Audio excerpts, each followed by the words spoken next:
Ministerio Conocimiento y Carácter presenta Conociendo Más. ¿Cómo entendemos el don de lenguas hoy? Uno de los dones que el Espíritu Santo nos ha dado a la iglesia después de que el Señor ascendió a los cielos y que al mismo tiempo ha sido uno de los más controversiales en la época de la iglesia cristiana ha sido el don de lenguas. Básicamente en este video queremos ver un poquito cuál es la creencia cristiana con respecto al don de lengua y cuál es el punto de vista, por supuesto, que yo sostengo en este sentido. Yo sé que esto es un tema abierto donde no todo el mundo cree igual y está bien si tú discrepas conmigo acá. Antes de que lleguemos al don de lenguas, tenemos que tener en cuenta que la lengua, lo que ocurrió, el don de lenguas que ocurrió en Hechos 2 con la llegada del Espíritu Santo el día de Pentecostés, que al mismo tiempo tiene sus repercusiones después en lo que Pablo habla en Corintios y también eventualmente en Romanos, tiene mucho que ver con también las escenas que tenemos en el mismo libro de los Hechos después con la lengua. Todo esto tiene su antesala y su premisa en Génesis 11 en la Torre de Babel. Ya tenemos un video con respecto a eso también. Si quieres puedes seguir el link que va a aparecer debajo de mí ahora a ese video que hablamos de la Torre de Babel, donde fue que Dios confundió la lengua de las personas que estaban allí para que no siguieran en esta obra pecaminosa de construir una torre y los dispersó por todo el mundo. Ahora en Hechos 2 lo estamos encontrando que el elemento que vuelve a unir a todas estas naciones, que de alguna forma revoca la maldición de la lengua, es precisamente el don de lenguas del Espíritu Santo, donde las personas que están en Jerusalén en el día de Pentecostés pueden en su propio idioma escuchar el mensaje de salvación predicado por los apóstoles. Por lo tanto, la idea del don de lenguas o de la manifestación de las lenguas en el día de Pentecostés con la venida del Espíritu Santo tiene la intención de revertir la maldición de la separación de las naciones, donde las personas fueron divididas en Babel. Ahora todas somos unidos por el concepto del evangelio. Esto hace sentido cuando el apóstol Pablo dice que Dios se propuso reunir un pueblo de redimidos de todo pueblo, lengua y nación bajo un elemento común que es el evangelio. Tenemos también que tener en cuenta que lo que ocurrió en Hechos 2 y posteriormente en otros capítulos de Hechos, como en Hechos 2, 8, 10, 11 y también 19, es diferente o significativo a lo que ocurrió después en lo que el apóstol Pablo llama en Romanos 12 y en Corintios 12, 13 y 14 como el don de lenguas. Una de las cosas importantes que tenemos que tener en cuenta con respecto al Pentecostés: hay personas reunidas en el aposento alto, el Espíritu Santo desciende sobre ellos, se posan sobre sus cabezas algo como lenguas de fuego y automáticamente ellos salen a la calle y empiezan a anunciar las maravillas del Señor, y las personas que están afuera en su propio idioma lo pueden entender. Lo que quiero que veamos acá es que desde el principio, haciendo la conexión con la Torre de Babel, lenguas siempre son idiomas. La palabra que se usa en griego para esto es la palabra glosa, de donde sale en el español nuestro la palabra glosario, ¿no? O diccionario, que es básicamente sinónimos, dando a entender que estos son idiomas, teniendo en cuenta que en Babel lo que hubo fue una confusión del idioma, donde nadie podía interpretar o entender lo que su prójimo decía. Y ahora en Pentecostés vemos echando para atrás esa maldición con idiomas. La otra cosa interesante es la lengua de fuego sobre la cabeza de las personas que están en el aposento alto. ¿Por qué lengua y por qué fuego? Dos cosas importantes acá con respecto a eso. Primero, la lengua, porque es el idioma lo que va a hacer, lo que reúne todas las personas otra vez en Cristo. La predicación verbal, que se requiere, por supuesto, un idioma o una persona que esté hablando en las maravillas del Señor, porque Pablo después dice en Romanos 10, 17 que la fe es por el oír y el oír por la palabra de Dios. Nadie viene a Cristo a no ser por la predicación verbal de la palabra de Dios. Esa es una razón por la cual lengua sobre la cabeza de los que están reunidos en el aposento alto. De fuego, ¿por qué de fuego? Aquí hay una razón teológica también para esto, no tan de lleno con el concepto de la lengua, pero también te la voy a dejar saber para ya no dejarte con la duda. Asimismo, como en el templo, en el Antiguo Testamento y en el tabernáculo en el desierto, la presencia de Dios habitaba sobre el templo, sobre el lugar santísimo, como una columna de fuego. ahora también habita en nosotros la presencia de Dios por el Espíritu Santo en forma de un fuego. Es lo que se está queriendo representar acá, demostrando así que nuestro cuerpo se convierte en templo del Espíritu Santo, así como en el Antiguo Testamento era la morada del Espíritu Santo, ese lugar en el tabernáculo y posteriormente en el desierto. Habiendo dicho esto, es importante que entendamos algo ahora con respecto a esto. En el libro de los Hechos, que es un libro transicional en cuanto a la teología, transicional desde el tiempo de la ley, antes que Cristo terminara su ministerio, a el tiempo de la iglesia. Esto es un libro transicional donde estamos avanzando en esta transición. La lengua se usó como una señal. Yo creo que el libro de los Hechos está bosquejado en el capítulo 1, versículo 8, cuando los discípulos le preguntan a Jesús en el versículo 7 si Cristo iba a restaurar el reino en ese tiempo, y Cristo les dice a ellos, no está en los planes de ustedes saber los planes y las sazones, los tiempos y las sazones que el Padre ha puesto en su sola potestad, pero, dice Cristo, ustedes me serán testigos en Jerusalén, Judea, Samaria y hasta lo último de la tierra. Y yo creo que aquí es donde está el bosquejo del libro de los Hechos, porque el autor del libro de los Hechos, que se cree que es Lucas, lo que hace precisamente es eso, demostrar cómo es que a partir del Pentecostés, a partir de que la iglesia fue empoderada por el Espíritu Santo, el evangelio se extendió a esos lugares que el versículo 8 dice, Jerusalén, Judea, Samaria y hasta lo último de la tierra. Y terminamos entonces el libro de los Hechos con el apóstol Pablo habiendo llevado el evangelio a todos esos lugares, o la iglesia, y Pablo siendo después el precursor de todo esto, llevando el evangelio a todos esos lugares. Pablo está en Roma, capital del mundo entero en ese momento, en una casa rentada por 2 años, y allí está predicando el evangelio. En otras palabras, Hechos nos da un bosquejo de que lo que Lucas está haciendo es demostrándonos cómo el evangelio se extendió desde Jerusalén, siguiendo ese camino, Jerusalén, Judea, Samaria y hasta lo último de la tierra, en estos 28 capítulos del libro. Ahora, ¿por qué razón es importante el tema de la lengua acá? Porque durante este periodo transicional, la lengua se utilizó como el medio por el cual los apóstoles entendieron que el Espíritu Santo había llegado a estas partes. Por ejemplo, tenemos en Hechos 2, en primer momento en que las personas hablaron en lengua, Jerusalén. Después tenemos Hechos 8, más adelante, en casa de Cornelio. Ahí cuando los samaritanos estaban ahí en Hechos 8, más adelante en Hechos 10 y 11, en casa de Cornelio. Ahí estamos judíos. Y después tenemos en Hechos 19, Pablo está en Éfeso, y se entiende también que esto ya implica gran parte por la diferencia de culturas y gente que vivían, no solamente judíos y samaritanos, en este tiempo. En todos estos lugares podemos ver cómo es que cada vez que el evangelio llegó a estos lugares, la manifestación visible del Espíritu Santo en estas personas fue el don de lenguas, la posibilidad de hablar en lenguas, que teniendo en cuenta también el contexto de Hechos 2 y de Génesis 11, la Torre de Babel, lenguas siempre fue idiomas, personas que pudieran hablar en un idioma diferente de las maravillas del Señor. Así que en Hechos, periodo transicional, encontramos que la lengua, la capacidad de hablar otro idioma, fue una señal que los discípulos, los apóstoles, usaron para entender básicamente que el Espíritu Santo había llegado a ellos. Más adelante encontramos, ya saliendo esta etapa transicional, encontramos otras cartas del apóstol Pablo ya dentro de la era de la iglesia, como quizás Romanos, Corintios. Vamos a hablar un poquito de esas 2 cartas ahora, pero tenemos el mismo Efesios, Gálatas, Filipenses, tenemos incluso las cartas pastorales, Timoteo, Tito, y más adelante cartas como Hebreos y ya Apocalipsis más al final, y nos damos cuenta de que al parecer, después de este tiempo transicional del Antiguo Testamento a lo que es vivir en el Nuevo Pacto, la lengua dejó de ser una señal. Había otras señales que unas personas pueden usar para saber si uno es cristiano o no. La idea de dar frutos, la idea de que el Espíritu le da testimonio a mi espíritu de que soy un hijo de Dios. Pablo también habla de esto en Romanos. Y pareciera ser que una vez que ya estamos dentro del tiempo del Nuevo Testamento, hay maneras de saber con más certeza cuando uno en realidad es parte del nuevo pacto sin tener que llegar al punto de la lengua.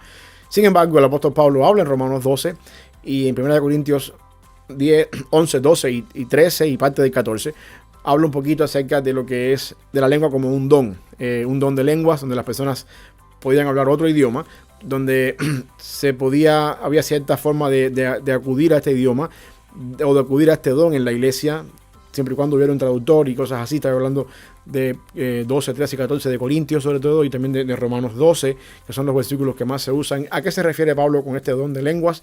En contraste con la lengua que se usa en Hechos, que como acabamos de decir, la de Hechos es un poquito diferente. Al parecer, el Espíritu Santo dio a la iglesia la capacidad, el don de lenguas, la capacidad de hablar otro idioma. Una vez más, teniendo en cuenta que las lenguas son un idioma, no lo que se ve muchas veces hoy en día por ahí en iglesias evangélicas. Ahora, ¿dónde encaja esto? El apóstol Pablo habla un poquito acerca de la idea de que solamente hablen personas que cuando haya personas que estén traduciendo, que puedan traducir lo que está diciendo la persona, cuando haya personas que tengan el don de interpretación de lenguas, que hable uno a la vez. Y hay ciertos requisitos que Pablo habla con respecto a esto. Pero ¿cuál es el concepto de este don de lengua y si esto es algo usual en nuestros días hoy, en el tiempo contemporáneo? Mi punto de vista con respecto a esto es que la lengua de la que Pablo se refiere en Corintios y en Romanos, no hay mucha diferencia con la lengua que se usa en Hechos. Es idiomas. Para mí Pablo está hablando de idiomas. Personas que tienen la facilidad o que hablan otro idioma, que no necesariamente es el nuestro. Y Pablo está diciendo cuando alguien tenga profecía en la iglesia o tenga algo que decir, que hay alguien que pueda traducir en este sentido. Y que lo hagan por turnos. Que no sea una persona parada en su idioma hablando ahí sin que nadie entienda, porque las personas que pasan por ahí van a pensar que uno está loco. Y Dios es un Dios de orden, dice el apóstol Pablo. Para mí son idiomas, idiomas terrenales, como pudiéramos decir hoy en día, francés, italiano, alemán, chino, inglés, español, en un contexto multicultural, teniendo en cuenta que el evangelio ha llegado ya a varios idiomas, países del mundo, siempre y cuando haya un orden a la hora de llevar a cabo esto.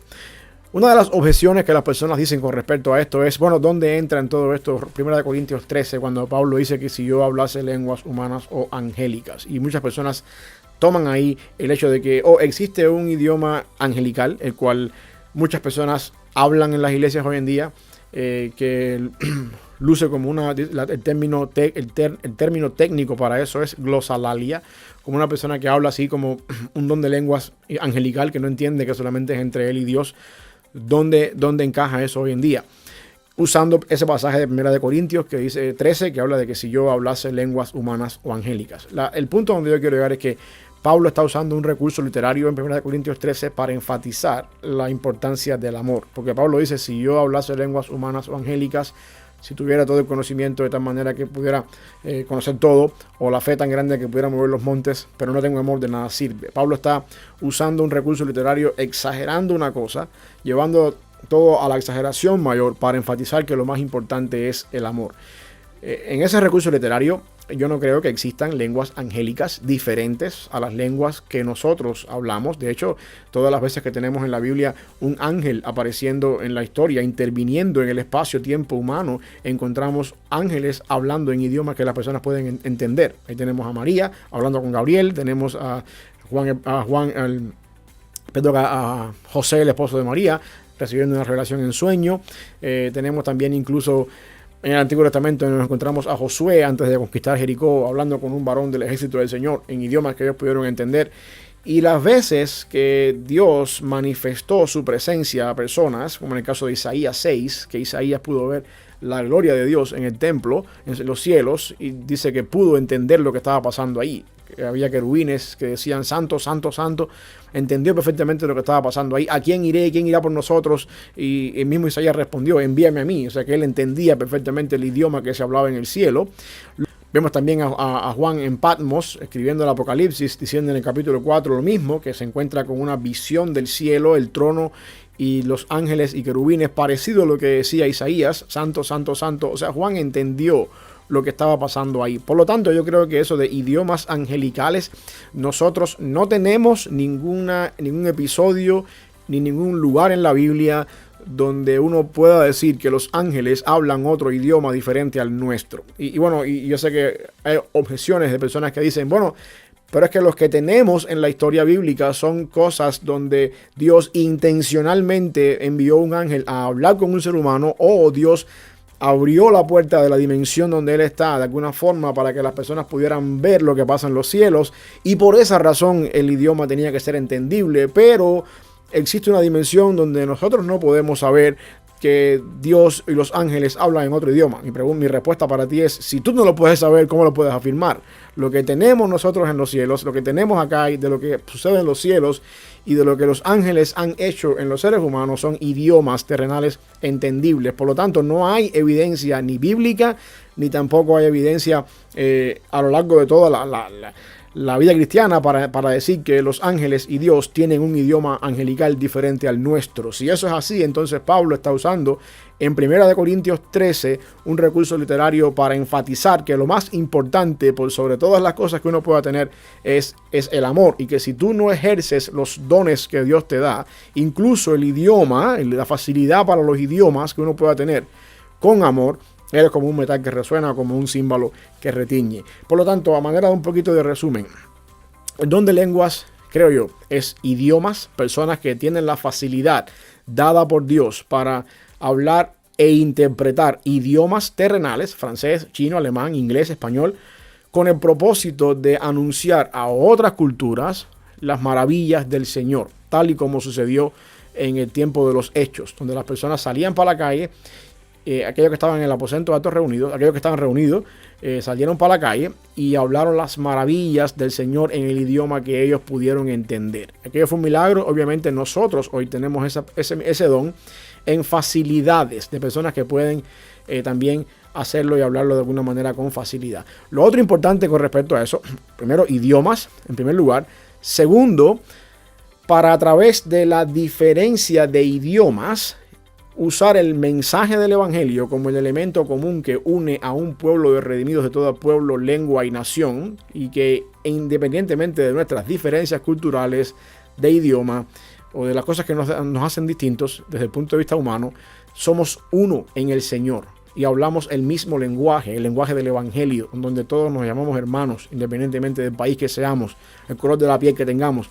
Y eso es lo que vemos, una reunificación otra vez por el poder del evangelio que viene a cabo a través de la predicación y echando para atrás la maldición de la Torre de Babel. Así que idiomas con el propósito de unirnos, idiomas terrenales, no idiomas angelicales, porque eso no tenemos evidencia bíblica ni tampoco tenemos evidencia teológica para afirmarlo con respecto a la lengua. Así que eso básicamente lo que quería, resumiendo un poquito con respecto al don de lenguas.